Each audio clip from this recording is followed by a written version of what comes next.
विकसित भारत की संकल्पना के लिए आधारभूत संरचना विकसित करने के अभियान की कड़ी का हिस्सा है, जिसके तहत एक विकसित भारत में किस प्रकार का इंफ्रास्ट्रक्चर होना चाहिए, कितना अच्छी कनेक्टिविटी होनी चाहिए, आज उसी दृष्टि ये शुरुआत हम गोरखपुर के अंदर आज पूरा कर रहे हैं। क्या करिए, आज हमारी लखनऊ से गोरखपुर की जो कुल दूरी हो गई है, 3.25 घंटे के अंदर हम पूरा कर सकते हैं। आज से 9 साल पहले, 10 साल पहले इस दूरी को तय करने में 7 से 8 घंटे लगते थे। गोरखपुर से वाराणसी की दूरी तय करने में मात्र 2.5 घंटे का समय लग रहा है। आज से 7 साल पहले, 8 साल पहले इस दूरी को तय करने में समय लगता था 5 से 6 घंटे। आज यहां से कुशीनगर की दूरी तय करने में 1 घंटा लगता है। इससे पहले लगता था 2.5 से 3 घंटा।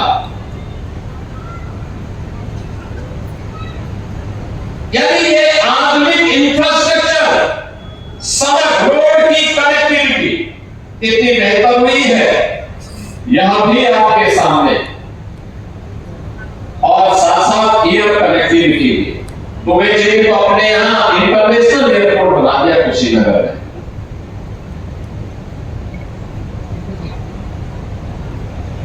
गोरखपुर में 14 फ्लाइट गोरखपुर से चल रही है। पता ही नहीं लगता कि कम्युनिकेशन अभी यहां है कि मुंबई में। एयरक्राफ्ट में बैठे मुंबई, सुबह ब्रेकफास्ट वहां क्या, दोपहर में गोरखपुर, फिर दोपहर में 1 घंटे 2 घंटे गोरखपुर में रहे, फिर मुंबई। नहीं, मैं ऐसे बोल रहा था, यानी इतनी अच्छी कनेक्टिविटी हो गई। और रेलवे, अब वंदे भारत भी है, अमृत भारत भी है, अच्छे स्टेशन बन रहे हैं।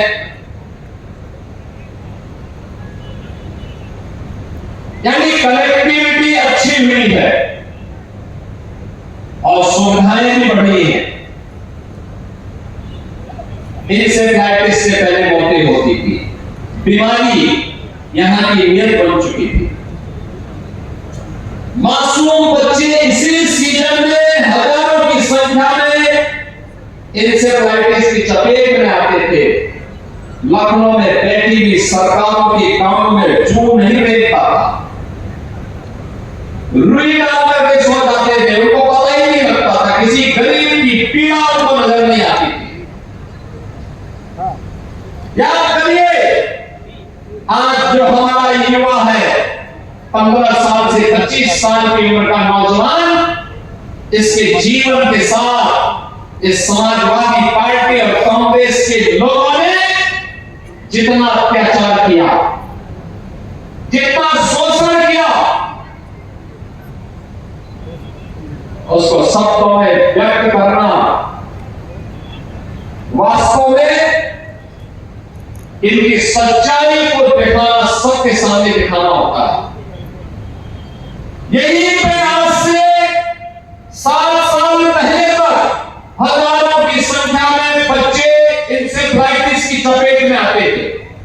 कुशीनगर, देवरिया, महाराजगंज, गोरखपुर, संतकबीरनगर, बस्ती, सिद्धार्थनगर, बलरामपुर, श्रावस्ती, और आज गोरखपुर में बीआरडी मेडिकल कॉलेज भी अच्छा हो गया, एम्स भी बन गया, कुशीनगर में मेडिकल कॉलेज बन गया, देवरिया में मेडिकल कॉलेज बन गया, महाराजगंज में मेडिकल कॉलेज बन गया, सिद्धार्थनगर में मेडिकल कॉलेज, बस्ती में मेडिकल कॉलेज, बलरामपुर में मेडिकल कॉलेज, गोंडा में मेडिकल कॉलेज, बहराइच में मेडिकल कॉलेज, मेडिकल कॉलेज की लंबी श्रृंखला।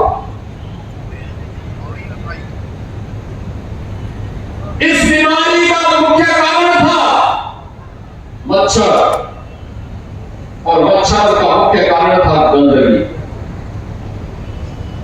रामगढ़ताल सुंदर हुआ है, अलग विषय है कि रामगढ़ताल अच्छा हुआ और सबसे पहले सांसद जी ने जमीन खरीदी। अच्छा मकान बनाया, तो भोजन भी करवाए थे ना। कितने लोगों ने भोजन किया? 5 लोग, 5 ही लोगों ने। दो हाथ खड़ा के, एक हाथ खड़ा करना तो 4 हो गए। 4 लोगों ने भोजन किया। और मुझसे कह रहे थे कि मैंने 50,000 लोगों को पाया। 50,000 लोगों के नाम तो हाथ खड़ा होता।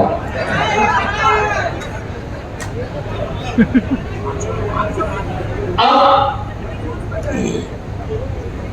रामगढ़ताल आज से 10 साल पहले क्या स्थिति थी? सुनसान था, गंदगी थी, मच्छर थे, और किसी की हत्या कर कोई अपराधी करता था, वहां फेंक के चला जाता था, पता ही नहीं लगता। और आज पर्यटन का सबसे बड़ा केंद्र है। देर रात्रि में हजारों की संख्या में लोग परिवार के साथ घूमते हुए दिखाई देते हैं। हजारों की संख्या में आज पर्यटन का कितना अच्छा केंद्र बना है, कितना बेहतरीन केंद्र बना है। हमारी सोच अच्छा करने की थी, हमने अच्छा करके दिखा दिया। एक डबल इंजन की सरकार ने प्रधानमंत्री मोदी जी के मार्गदर्शन में, भाई रवि किशन जी का भी तो योगदान होगा उसमें, थोड़ा बहुत ताली तो बजाना होती है। फिल्मों की शूटिंग करते हैं, इसलिए करते हैं जिससे आपको फ्री में फिल्म दिखा सके। कभी दिखाया फ्री में? कभी दिखाया? आप दिखाएंगे, वो भी दिखाएंगे। अगले लोकसभा चुनाव के बाद फिर में दिखाएंगे। लेकिन अब वहां के उसके किनारे फिल्में बन रही हैं, लोग घूमने के लिए आते हैं, हजारों लोगों की आजीविका उससे चल रही है।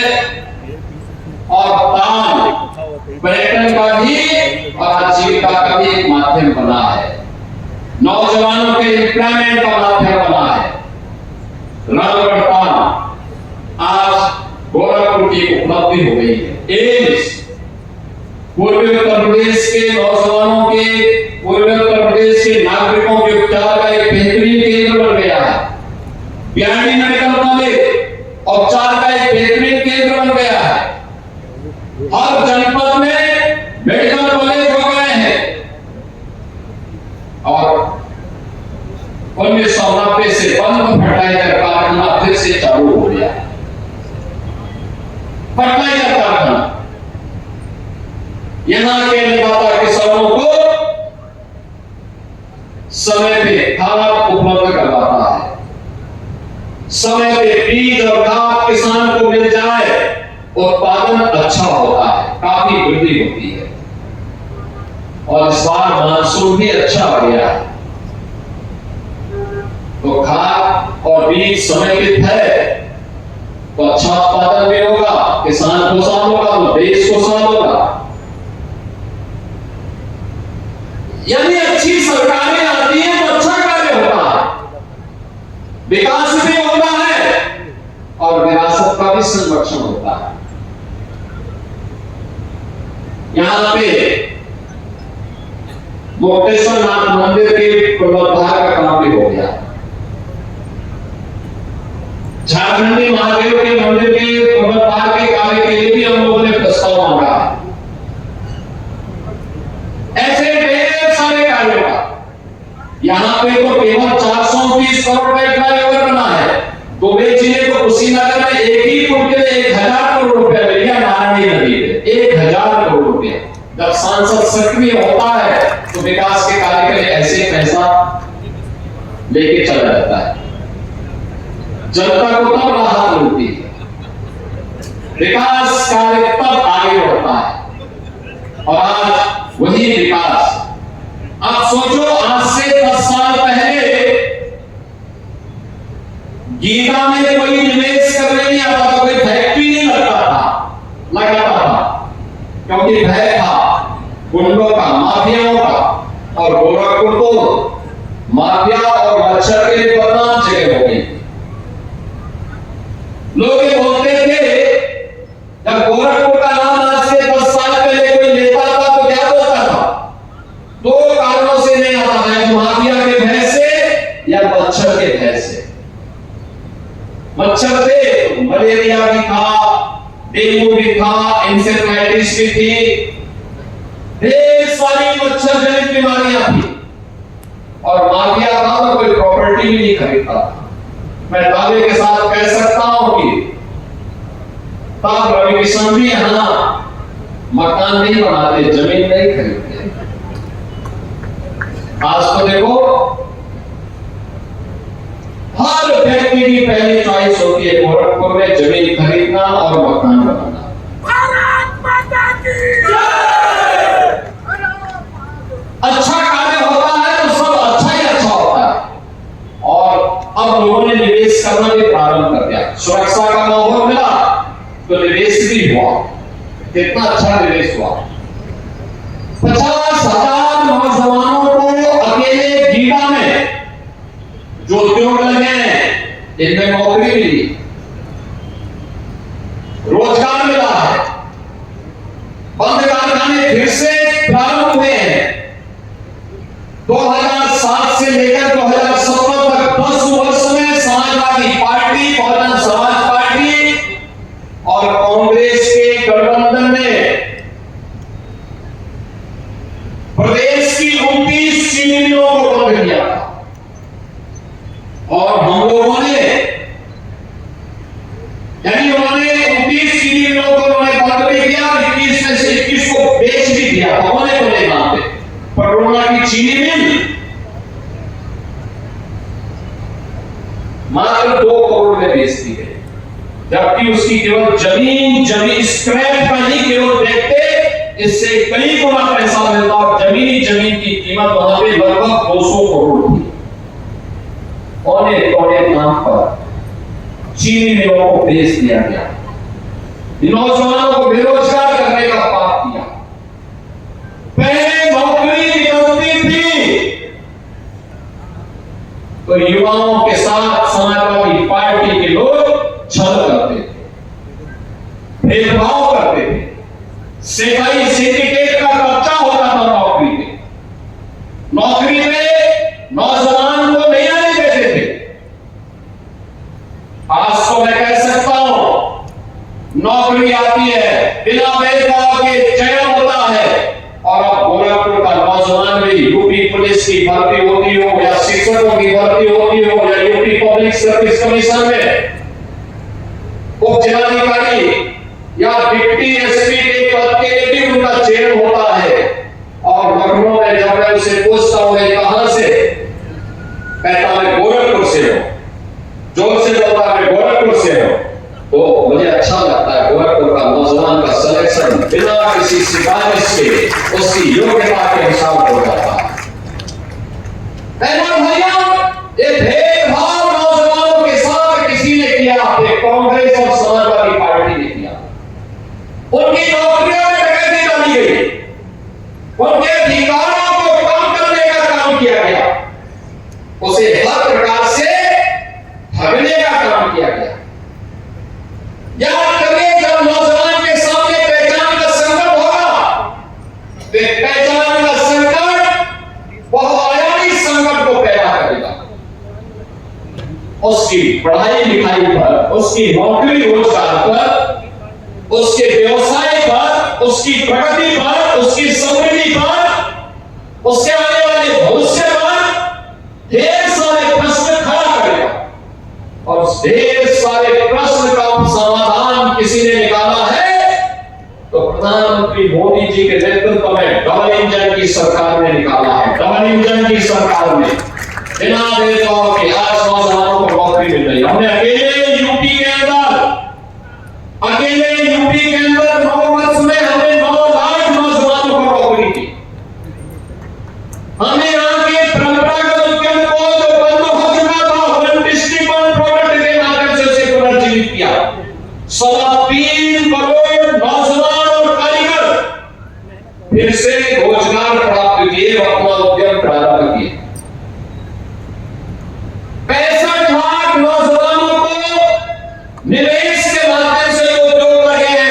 उनमें नौकरी भी नहीं है।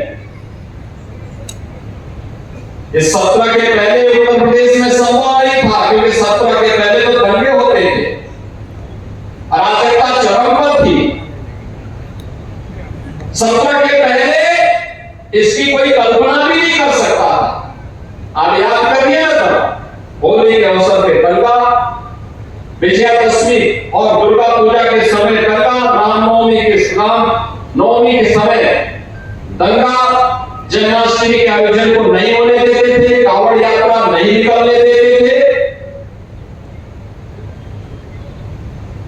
यानी जो आस्था को उस समय प्रहार करते थे, आज वे सबसे बड़े आस्थावान बनने का ठेका ले चुके हैं, सबसे बड़े आस्थावान बन रहे हैं। जिन लोगों ने राम जन्मभूमि मंदिर निर्माण के मार्ग में बाधाएं खड़ी की, राम जन्मभूमि आंदोलन के दौरान राम भक्तों पर गोलियां चलाई, राम मंदिर के मार्ग के लिए बाधाएं खड़ी करने के लिए उच्चतम न्यायालय ने अपने अधिवक्ता खड़े किए विरोध में, वे लोग आज आस्था की बात कर रहे हैं। जो लोग हमेशा आपकी आस्था के साथ खिलवाड़ करते थे, जो नौजवानों के भरोसे के साथ खिलवाड़ करते थे, जिन्होंने अन्नदाता किसानों के हक को छीना, जिन्होंने व्यापारी और बेटे के सामने सुरक्षा का संकट खड़ा किया, आज वे लोग जब इन मुद्दों पर बड़े बड़े उपदेश देते हैं तो उनके उपदेश हास्यास्पद लगते हैं। और इसलिए बंधुओं, मैं आप सबसे कहने के लिए आया हूं, ये विकास इसलिए हो पाया है क्योंकि सुरक्षा का माहौल है, डबल इंजन की सरकार है, बिना भेदभाव के विकास की योजना का लाभ हर गांव, हर गरीब, हर किसान, हर नौजवान, हर महिला तक पहुंचाने के लिए संकल्पित ये सरकार है। और उस कार्य के साथ जब सभी लोग मिलकर के कार्य करते हैं, मैं यहां पे आपने पार्षद, महापौर, विधायक, सांसद ये सब चुने, ये सब चुनने का परिणाम क्या है? विकास कितनी तेजी के साथ हुआ, कितनी तेजी के साथ विकास भी आगे बढ़ रहा है। मैं देख रहा था, एक दिन बारिश हुई थी, रवि किशन जी पानी में हल करके जा रहे हैं, जल निकासी का कार्य अपने हाथ से नाली साफ कर रहे हैं। तो मैंने तो उनको कहा कि भाई वो अतिक्रमण है, उसको हटवा दीजिए, अपना भी नाली साफ हो जाएगी, हाथ से साफ करने की नौबत ही नहीं आएगी। मैं अपील करूंगा आप सबसे, बरसात का समय है, एक तो स्वच्छता पे ध्यान देना होगा। जहां खाली जमीन हो, आपको लगता है कि आपके लिए वो उपयोगी नहीं, उसमें वृक्ष लगाइए, वो ऑक्सीजन देगा। हर व्यक्ति एक पेड़, दो पेड़ लगाना शुरू करे। आपने पेड़ लगाए कितने कितने कितना कितना? एक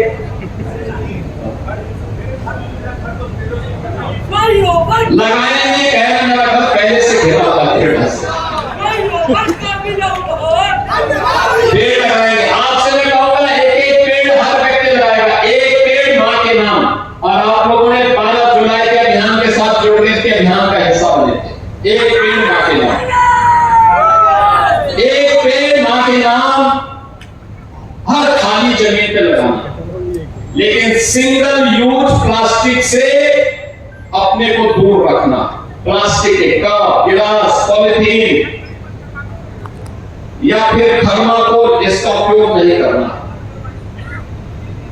घर का कूड़ा नाली में नहीं फेंकना या सड़क पे नहीं फेंकना, उसको कलेक्ट करके रखिए, डस्टबिन में रखिए।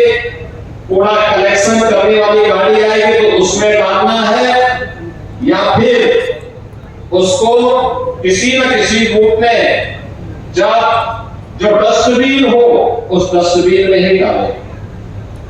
अतिक्रमण नाला और नालियों में मत होने दीजिए।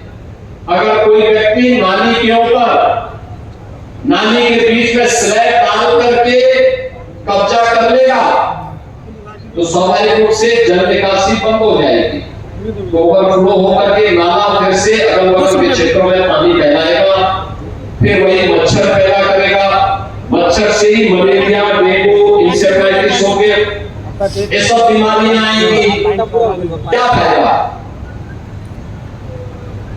हमें सावधान रहना होगा, शुद्ध पेयजल का इस्तेमाल करना होगा। शुद्ध पेयजल अगर नहीं है, हैंडपंप है, इस मौसम में वैसे भी पानी गर्म करके जब ठंडा हो जाए तब उसका सेवन करना चाहिए। सीधे पानी नहीं पीना चाहिए, बरसाती पानी घुस जाता है हैंडपंप पर भी और भी जगह। तो शुद्धता का ध्यान रखना, इससे किसी भी प्रकार की पेट जनित बीमारियां या विषाणु जनित बीमारियां नहीं किसी व्यक्ति को होगी। थोड़ा जागरूक रहना पड़ेगा स्वास्थ्य के प्रति, स्वच्छता के प्रति, लोगों को भी इसके प्रति सक्रिय बनाना पड़ेगा।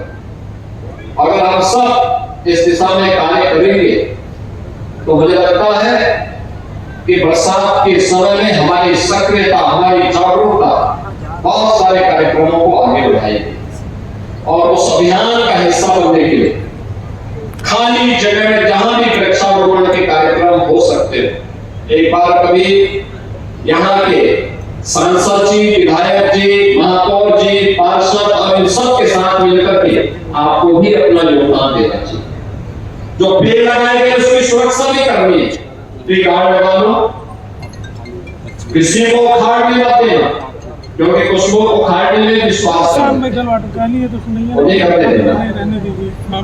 क्योंकि पेड़ हमें छाया भी देगा, फल भी देगा और जीने के लिए ऑक्सीजन भी देगा, बेहतरीन सुविधा उपलब्ध करवाएगा। ये सभी कार्य एक साथ मिलकर के हमें